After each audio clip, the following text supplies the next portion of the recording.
Should, SHOULT, ये spelling जिसमें L लिखा जाता है पर बोला नहीं जाता क्योंकि L साइलेंट है। ये शुड एक हेल्पिंग वर्ब है। मॉडल यानी कि मॉडल ऑक्सिलरीज का एक मॉडल है। शुड वाला सेंटेंस भी बिल्कुल आसान होता है दोस्तों। शुड का मतलब ये होता है कि सलाह, सूचन, एडवाइस जिसको कहते हैं, वो अगर आप किसी को देना चाहो कि भाई तुम्हें ये करना चाहिए, वो करना चाहिए, तुम्हें खाना चाहिए, तुम्हें पीना चाहिए, मुझे खेलना चाहिए, मुझे यहाँ जाना चाहिए, मुझे वहाँ जाना चाहिए, मुझे ये नहीं करना चाहिए, मुझे वो नहीं बोलना चाहिए, अगर इस तरह की कोई बात आप करना चाहते हैं इंग्लिश में तो शुड की मदद से आप कर सकेंगे। शुड का formula S plus should plus V plus O, यानी कि सब्जेक्ट, फिर शुड, उसके बाद V बोले तो वर्ब, और उसके बाद में O यानी ऑब्जेक्ट लगाया जाता है। जैसे I शुड प्ले, मुझे खेलना चाहिए। We शुड रन, हमें भागना चाहिए। You शुड स्लीप, तुझे सोना चाहिए या फिर तुम्हें या फिर आपको। They शुड वॉक, उन्हें चलना चाहिए।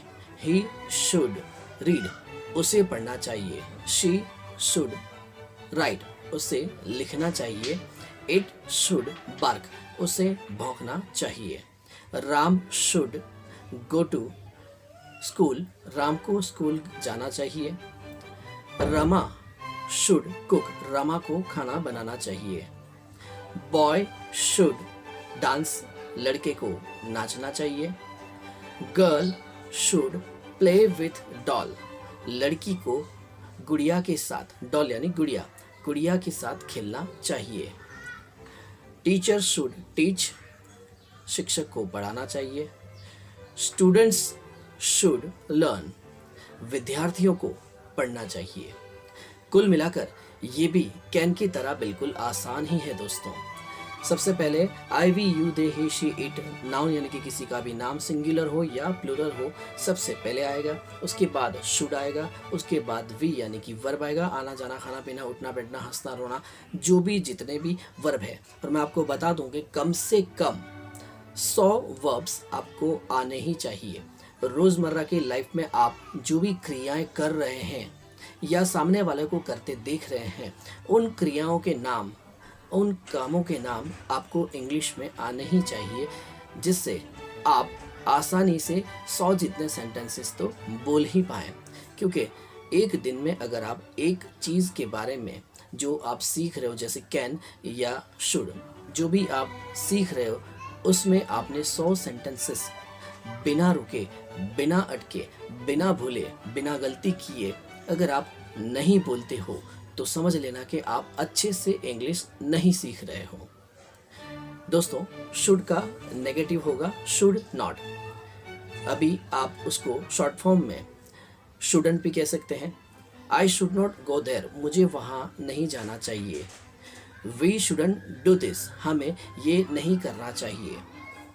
You should not play with Rama, तुम्हें रमा के साथ नहीं खेलना चाहिए।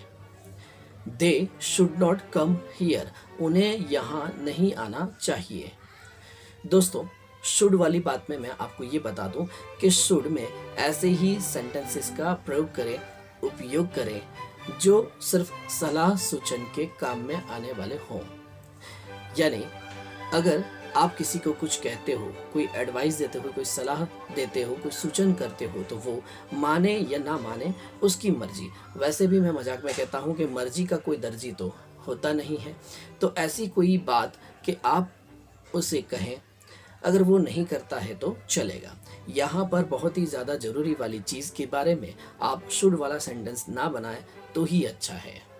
जैसे कि पूजा पाठ वाला कोई सेंटेंस हो, कोई ज़रूरी काम वाला सेंटेंस हो, ऑफिस की बात हो या किसी धार्मिक जगह की बात हो, इन तरह के सेंटेंसेस में शुड नहीं आएगा। वहाँ पर हम किसी और दिन देखेंगे कि क्या आएगा। यहाँ पर हमें ऐसी ही बात करनी है कि आप कोई नॉर्मल बात पे सलाह दे रहे हो या सूचन कर रहे हो, तो यहाँ पर ऐसी ही बात का प्रयोग करें। और प्रैक्टिस अगर आपको करनी है तो आप इस तरह से करें कि 100 सेंटेंसेस आपको हिंदी या आप जो भी लैंग्वेज घर पे बोलते हो उसके साथ आपको बोलना चाहिए। जैसे हमने कल कैन में देखा था और जैसे हमने अभी कुछ देर पहले इसमें शुड के साथ हमने प्रैक्टिस की थी कि एक सेंटेंस इंग्लिश में फिर उसका ट्रांसलेशन हमने किया था हिंदी में। तो आप पहले इंग्लिश बोलो फिर बाद में हिंदी बोलो, या फिर पहले हिंदी बोलो बाद में इंग्लिश बोलो, चॉइस इज़ योर्स। आपको जैसे अच्छा लगता है, जैसे आसान लगता है वैसे आप कीजिए। बस ज़रूरी ये है कि आप प्रैक्टिस कीजिए, कम से कम 100 सेंटेंसेस बोलिए। और सिर्फ पॉजिटिव ही नहीं, सिर्फ आई वाले नहीं, सारे सब्जेक्ट्स को I we you they he she it singular plural सब का इस्तेमाल करते हुए सेंटेंसेस बोलें। इसमें नॉट वाले भी बोलें, इसमें सवाल भी बनाएं और इसमें जवाब भी दें।